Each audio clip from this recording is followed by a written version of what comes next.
Welcome to Manage This, the podcast by project managers for project managers.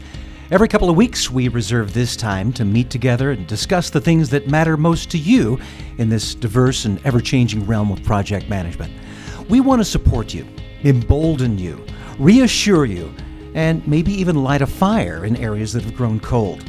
And we do that by exploring the experiences of others who have been where you are or are there right now. I'm your host, Nick Walker, and with me are the two guys who fill the room with experience, Andy Crowe and Bill Yates. Andy, if our listeners are into sports, teams, leadership, our guest today is the guy they want to hear from. We're bringing it all together today, aren't we, Nick? This is going to be a good cast. Well, let's meet our guest. Mike Plant is in his 14th season with the Atlanta Braves organization, his second season as president of development.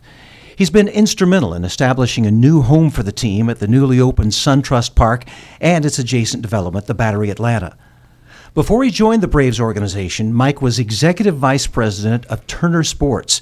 He managed the Goodwill Games, has helped organize various phases of the Olympic Games, and serves on numerous committees and boards for the U.S. Olympic Committee. A former Olympian himself, Mike Plant was a member of the 1980 U.S. Olympic speed skating team and continues to lead speed skating and cycling organizations in this country and internationally. Mike, it is a privilege to have you here on Manage This. Thanks for joining us. Thank you. You bring a lot of experience to the table, and we want to get into some of that, but I'm guessing that kind of experience is probably sort of a prerequisite for all that's involved in building not only this new stadium, but the adjacent shops and restaurants and parking facilities. That kind of project could probably overwhelm a lesser human. Yeah. Well, my dad told me a long time ago, don't become a legend in your own mind. So I try to keep that in perspective. But, you know, if I look back on my athletic career and all the things I did after that in the world of sport, young people ask me, what's the one word that you think would define who you are and where you got your drive from? And I think it's perseverance. Mm-hmm. It's understanding how to persevere through some very challenging times, daily or project-wise, and don't lose sight of what the ultimate objective is. And so, you'll get there, and if you have to jump over, go under, push over, go on the side of the hurdle, just there's a way to get to the end, and if you can align all the people that are with you to understand sort of that philosophy, have fun while you're doing it, work hard while you're doing it, but persevere through some tough times. You'll get to the end and you'll accomplish what you set out to do. Well, most recently, how did you end up in the position that you're in right now, the president of development? Well, fortunately, I'm one of those individuals, and I try to also tell young people this is. You got to find something you wake up every day and kind of pinch yourself and say, I can't believe they actually pay me to do this. So if you can do that in your life when you set out on your career path, that obviously is something I've been fortunate to accomplish. I transcended from my field of play athletic career into a world of sport way back when it was in its infancy. I sold my first sponsorship deal in 1980.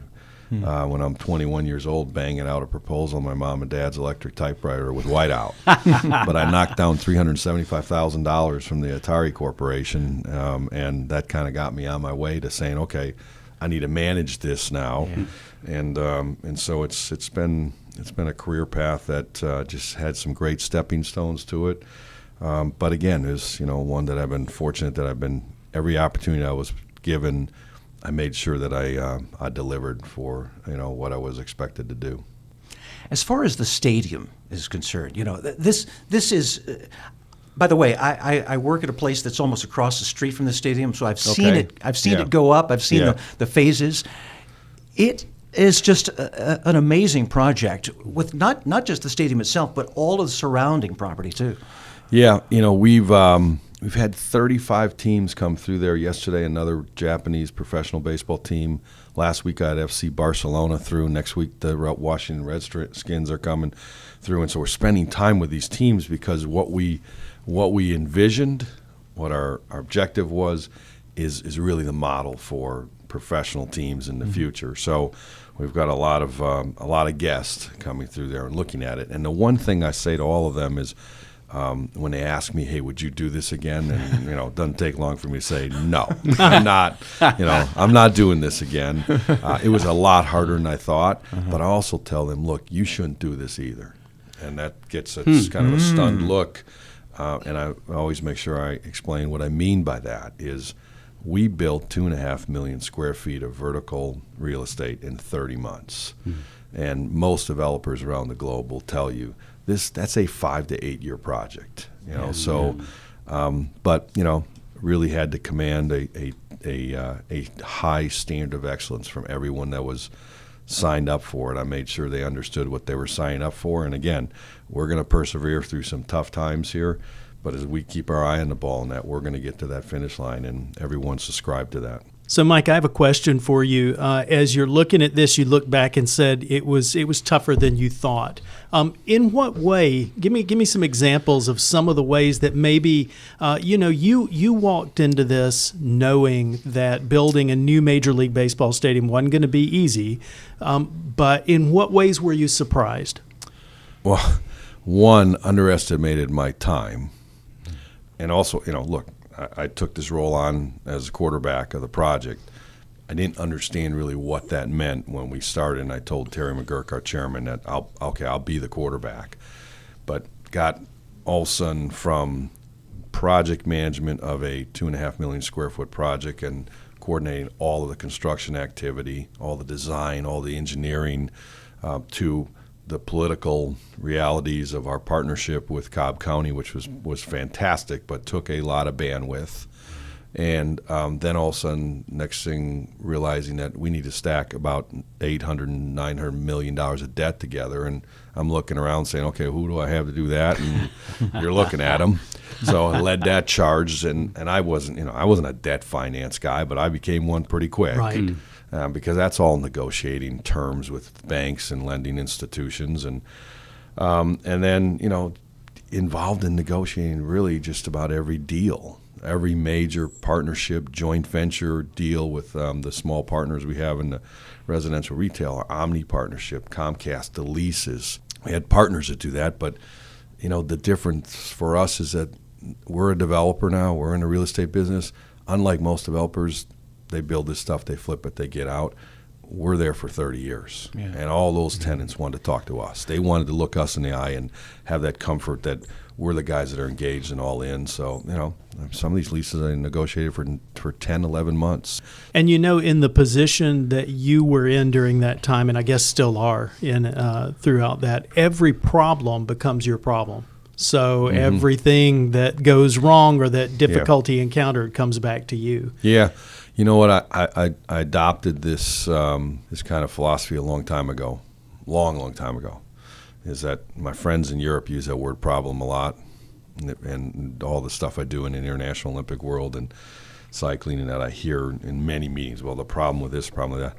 So I adopted a long time ago saying those are just new opportunities. Yeah. Mm-hmm. So I don't use that word problem a lot, and it can hit you in the face all day long, and you just. Some people react to it by, crawling in the hole and saying, I don't know what I'm going to do, or biting their fingernails. I just dig right in and say, all right, who's at the table with me? We're going to solve this, and we're going to move on. Real quickly, along those lines, with the team that you had in place working this, did you have a good structure of people, lieutenants or generals or however? Yeah, no, absolutely. Look, I don't play any instruments anymore. I just need to make sure the band sounds good, and I make that very clear to everybody. But that's I'm also a huge proponent of self-leadership. I don't need to make every decision. If I do, I don't need most of these people sitting around a table. So you got to empower people. Part of that high standard of excellence that I requested of everyone to bring your A game every single day is look. I had to hit myself in the face every morning. When I was getting back on it at 5:36, everyone laughs about how many emails you got from me before 6 o'clock, and the crows were, and the sun was shining. But is really inspiring and motivating them every day, because we were grinding hard. Mike, I love this idea of perseverance. And I get the sense that you had to become an expert on things that you were not an expert on before pretty quickly, or at least understand them. So that absolutely. Yeah, because you're making decisions. Yeah, you're having to make decisions. Someone had to make the decisions. Right. And every day, I made decisions all day long, but that's what people, they appreciated, because they all knew. I said, hey, 30 months, got to build this, got to be open by the 14th of April. If I wasn't decisive, we weren't going to get there, and I'm not one that's going to point the finger. All that stuff rolls uphill, as we say. Yeah. How did you avoid being the bottleneck? Probably because of, again, I had a lot of key people that were on our project management team. JLL, can't say enough about them. One of the smartest decisions I think I made early on, and told Terry this was going to be the way I wanted to go forward, was to not have 4 or 5 or 6 different companies that had certain expertise and then expect them all to work together. Right. I put that all under one roof. JLL has a strong bench of finance people, construction management, development management, retail management, and so that's the team of lieutenants that I had access to, and they're all part of the same company. So, but it was making sure that they knew they were empowered, and when they needed to bring a decision back to me, then they knew what at what level that was. But empower them to make decisions. In the future, we'll be talking more about building the new stadium in another podcast, but I want to get into this idea of teams a little bit more. You've been a world-class athlete, a speed skater in the 1980 Olympic Games. You were president of the Goodwill Games. You were responsible for all sports properties owned by Turner Sports. You've been involved in the United States Cycling Federation, the canoe and kayak team, and are current president of the United States Speed Skating Team. So you're dealing with individuals a lot, individual athletes, but yet everybody's on a team. So we've got these common threads of individuals and teams working together. Yeah, look, one of the things you try to get every athlete to understand is that there's got to be a mutual level of respect for all the people that are there to support them, to try to get them on that podium. And it's one of the things way back to when I was in the Associate Executive Director of USA Cycling, and would take teams around the world, various Olympic Games. I've been to the last 18 Olympic Games in one shape, capacity, or form or responsibility. And, really not losing sight about the fact that everyone here in this room is going to try to help you get on that podium. Everyone in our organization today is going to help try to win that World Series and do everything they can to prepare you, help you, coach you, train you throughout the day. But don't lose respect to the fact that they're just not a hired hand here. And I think if you can create this camaraderie, and you can create this sense of we're all in this together. I'm the guy that throws it or hits it. You're the guy that makes sure I'm pieced back together every day, that I can do that. I think that just like our project, I think, as I said earlier, don't become a legend in your own mind. Look, I got this big fancy title, President of Development. People knew I was a quarterback. That doesn't mean that anyone had less of a role in making sure that we got to that finish line. So I think when people feel they walk through that door every morning and everyone checks their ego at the door, and we all know we're in it together, we're all going to accomplish this together, and we're not going to do this, individually, that helps that objective get achieved. I've got a follow-up question on that. You were a speed skater. That had to influence so much of your own personal leadership. As a leader, the first thing you have to do is figure out how to lead yourself, right? How to get out of bed, how to eat right, how to sleep right, how to exercise, how to reach those goals.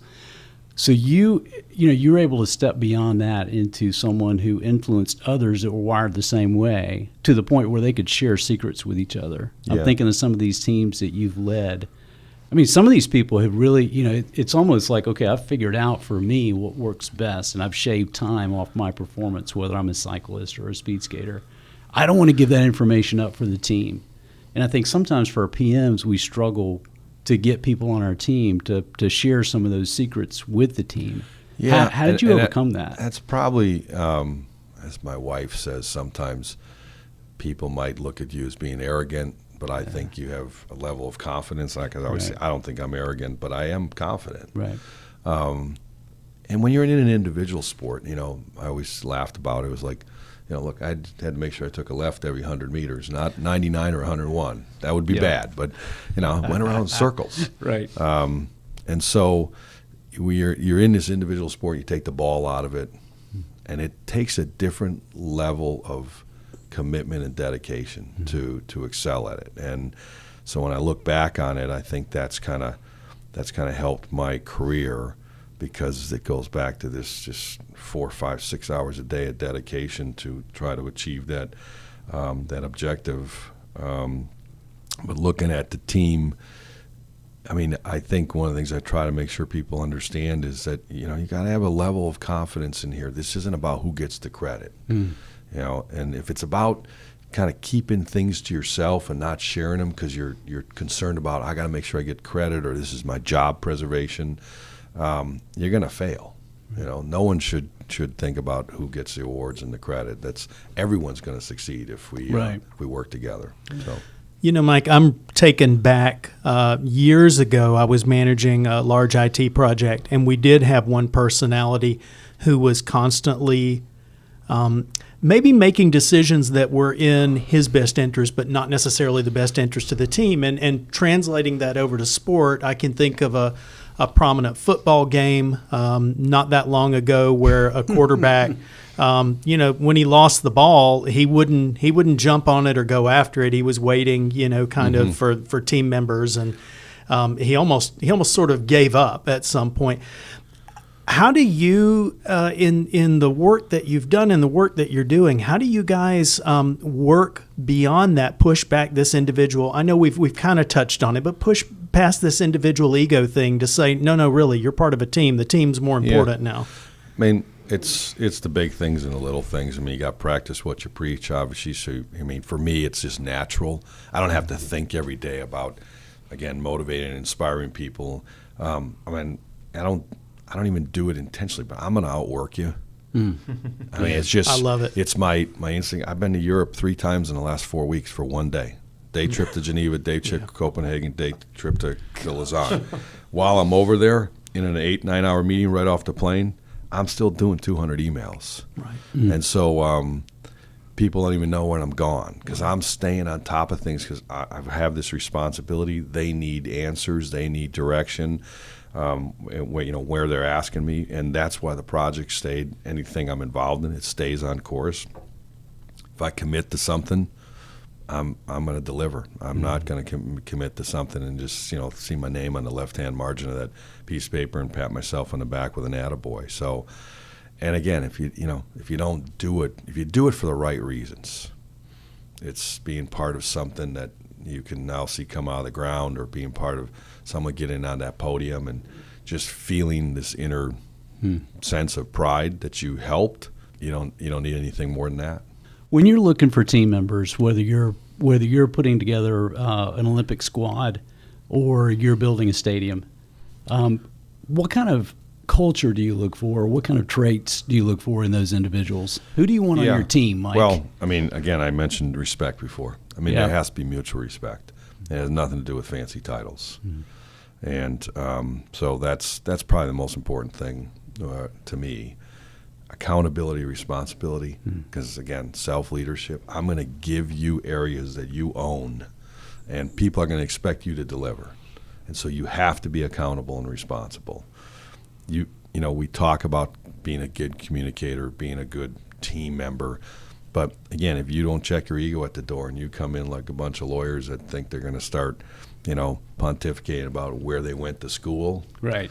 And that also means I'm the smartest guy in the room. I could care less about that. Yeah. I mean, it's like, what are you bringing to try to help us get from the one step to the next to accomplish our goal collectively? So collaborate well with each other respectfully, check your ego at the door. And if you add those things together and have that work ethic, I just want to tell every young person, you're going to be pretty successful, and quickly you separate yourself from the pack because all of us in this room, we all see those individuals, those star performers. Bill, I want to ask you, answer that same question. What do you look for with team members? Yeah. Some of the keys that you've hit on, humility, that's huge to me. Yeah. Checking the ego, having the humility, feeling like the team is bigger than me. It's more important. I like your. I have to be careful, but I really like your attitude of I'm going to outwork the team, because in my past sometimes I think I've communicated that in a way that wasn't positive. Yeah. And I had to be careful with that. Yeah. Setting expectations properly. Yeah. And I like, when I think about the role that you play in the community, there's a very clear expectation as to your role as a communicator and who you represent. Right. And I think for project teams, that's a great thing to know. I want to know my role when I step into a project team, who is going to be the communicator with the customer or with the public. Yeah. And I think you guys have done a great job of being clear on that. Yeah. Well, and another example I'd give you as well is we had a not a doubleheader, but we had a makeup game, 6 weeks ago due to a previous rain out, and, built a system with the staff that we had 45 minutes to turn that park around. So we had to move 18,000 people out. Wow. And then clean all the stuff that was there and make it look presentable for 28,000 people coming back in. Right. Well, Derek Schiller, the other president, we put the gloves on. We had bags, and people saw that. Perfect. We cleaned up trash for 35 minutes. Yep. And in 35 minutes, that entire ballpark, top to bottom, was cleaned up because everyone went all hands in. And, it was funny. People said to me, yeah, we saw Mike down there. And I was like, well, why wouldn't I be down there? Yeah. I'm not going to sit there and just ask everyone else to start cleaning off trash and then sit down in the bunker having a cocktail. Yeah, that's awesome. So that's just, look, check your ego at the door. We're all in here. That you've careened right into a topic that I wanted to hit on with you, and it's star power. Mm-hmm. Some of the projects that we lead will have people that are on the project that they have a special degree. They're from a particular school, or it could be something as simple as they know the customer better than anyone else. And there can be a tendency, if we're around the room brainstorming or trying to come up with a solution, people will just gravitate to that one person. Yeah. Now, on the sports side, you've certainly been a part of that. You've been the star in the room, and you've had to kind of overcome that. Right. You've also flipped it and been, the team that you're on now, you're on an executive team that includes 2 Hall of Famers. Mm-hmm. You have Hank Aaron, and you have John Cherholtz in the room. Right. So when they ask an opinion, how do you, do you defer to Hank, or how do you step into that with confidence and go, okay, this is my role on this team, and here's what I do? Yeah, I guess it really kind of depends what the topic is. Yeah. If you're going to start talking about how to build a winning team on the field, John knows a lot more about that than Mike Plant does. Yeah. And so, I'm smart enough to know what I don't know. Got it. And, as they say, one of your greatest strengths is to understand your weaknesses. Right. And don't look at that as a failure, or, again, just that, you've got to have enough self-confidence of what your contributions are to make that work. And believe me, when I feel I've got the expertise to back something up, I'm going to make sure that I put my opinion on the table. There are times, just Monday, we had a 2-hour discussion about our short and long-term strategy of the guys on our roster.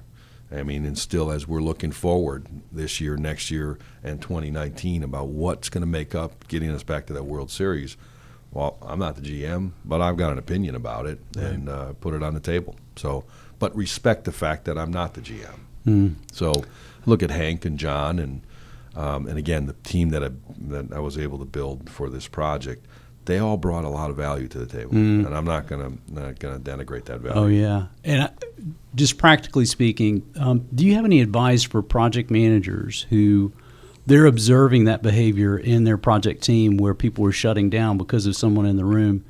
What do you do in that case? How do you encourage them to share their thoughts? As a leader, obviously, a lot of times you need to kind of draw them into the conversation, because you got to be smart enough to observe. Right. That you have people that have expertise, but maybe they're a little intimidated because you do have that Hall of Famer or that legend in his own mind at the table, and so you need to be smart enough as the orchestra leader to draw them into the conversation, because they have expertise, but they might be a little intimidated, and you can understand that's human nature, but once you draw them in, they get engaged, and again, no one ever needs to get their ego involved in it, but I think that's the responsibility of the leader. Mike, I've got a question for you.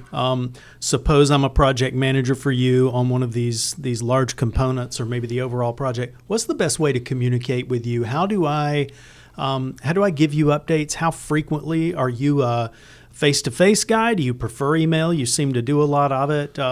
What works? Yeah, it's probably all of the above. Yeah, I mean, I went all day long, back to back, 8-9 hours a day in meetings from one to the next, and then I'd do emails till 1 o'clock, 2 o'clock in the morning to get caught back up, and the next day, reset the clock and do it all over again. But I always told the team that, look, you can copy me on things. I'm not one of those guys that has to feel like I've got to hit reply all and respond.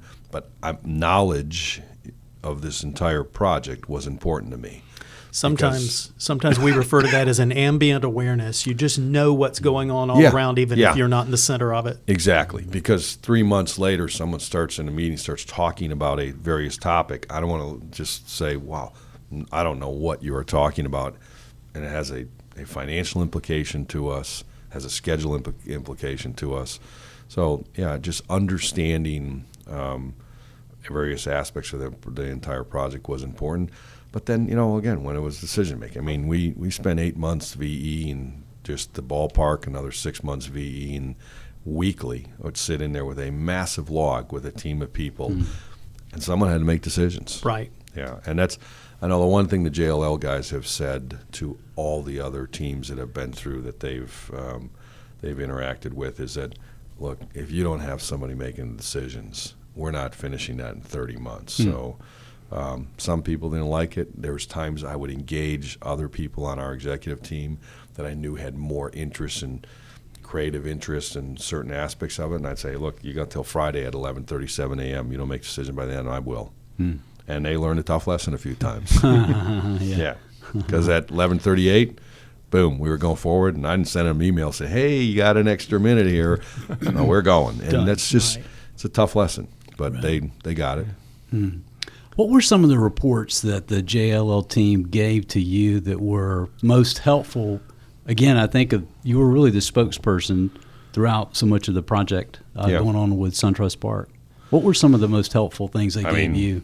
Managing money was important. Yeah. Okay. A project of this size at close to $1.4 billion, 2.5 million square feet, and a schedule that was very aggressive. That I'm proud to say that we were either on time or ahead of schedule on every single vertical stack there, and either on budget or under budget in every vertical stack there, which doesn't happen much in a project of this size. And so budget was frequent and important. I had another 2-hour budget meeting yesterday. We would meet on bi-weekly, actually weekly meetings on the multi-use, weekly meetings on retail, all my office components. I mean, residential, those were all weekly meetings with the team as we were stacking forward, in design and selection of FF&E and, construction and budget and all those different components. And then from a JLL standpoint, I mean, they were involved in all of those, but we had just weekly meetings on the overall schedule of the entire project as it related back to budget and each one of those individual components. So, yeah, I read a lot of documents. Yeah. But again, I would read them. I'd sit in every one of these meetings every single week, and then I'd run to. I mean, we spent 2.5 years.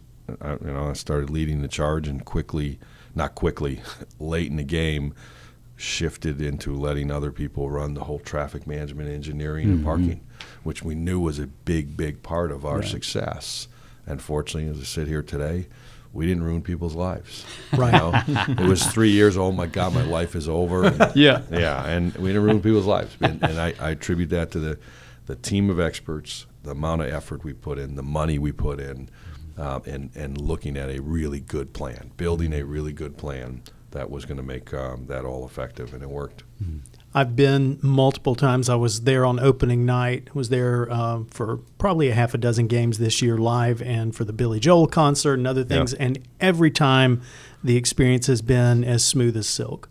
So at least from a spectator's standpoint, it's just been amazing. That's great. Yeah, That's good to hear. It's good stuff. One thing I would say, so Uber didn't exist 10 years ago, I don't think.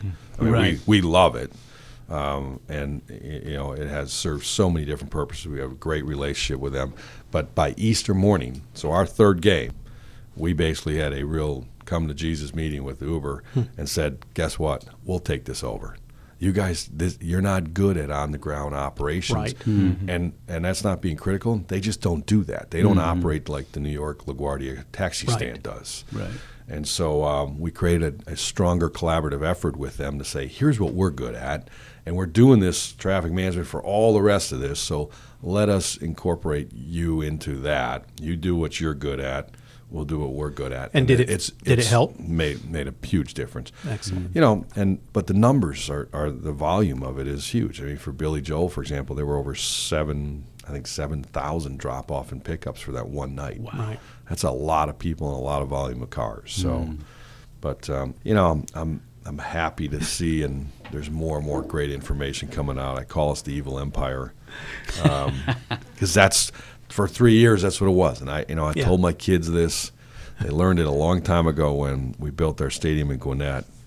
And for 4 months in front of Turner Field and 3 months down in Peachtree City where I live, a 50-foot by 4-foot sign said, "Shame on Mike Plant." and my kids saw it every day, and I just said, look, you got to just not let that kind of stuff bother you. Yeah. I sleep well at night because I've got integrity and ethics, and I don't have any ghosts in my closet. Right. It was all union tactic to try to wear me down, and I was like, they'd send everyone in my neighborhood got every month a Mike Plant's a rat letter in the mail, Jeez. and you just got to have thick skin through that stuff. And so I knew that the evil empire eventually, all the noise was going to die down, and you're going to start seeing more and more numbers that are coming out of.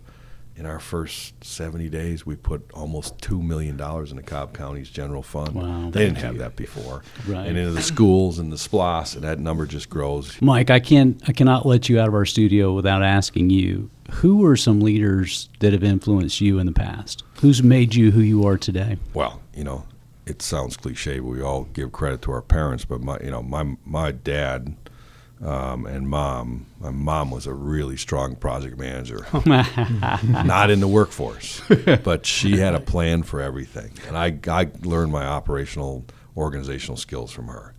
And when I was a kid, I'd go back and forth to Europe, and I wrote lists. There was no iPad to use, but I made sure I always had a plan. My daughter's is into project management and planning now, the senior at UGA. So, and then my dad had incredible work ethic. He was a very humble guy, but people respected him because of how he eventually became the police chief and built a force of just people that wanted to walk on glass for him because of the way he treated them. And so I try to walk around that ballpark, and every single person there, go shake their hand and give them a fist pump, and I know that resonates with them, that they don't feel like just the maintenance guy. They're a valuable part of our team. So that's the foundation where I come from, and don't ever lose sight of your roots. And that's one thing I've never done. Well said. Mike, thanks so much. It's a privilege to have you here with us. Thank you. We have a gift before you go. Oh. It's this Nice. special Manage This coffee mug. Cool. So in between the 200 emails that you're writing every day, enjoy a cup of coffee. Thank you. I like it. It's a big one. Yes. Yeah. Holds a lot. Yeah. Thank you very much. I enjoyed it, guys. Well, thank you, Mike. And Andy and Bill, as always, thanks for the expertise that you bring to the table as well. We here at Manage This want to give you a little something extra for listening to our podcasts. Free PDUs, professional development units, are yours for the taking just for joining us. To claim them, go to velociteach.com and select Manage This Podcast from the top of the page. Then click on the button that says Claim PDUs and just click right through the steps. That's it for us here on Manage This. We hope you'll tune back in on October 3rd for our next podcast. In the meantime, you can visit us at velociteach.com/manage-this to subscribe to this podcast, to see a transcript of the show, or to contact us. And tweet us at manage_this if you have any questions about our podcasts or about project management certifications. We are here for you. That's all for this episode. Thanks for joining us. Until next time, keep calm and manage this.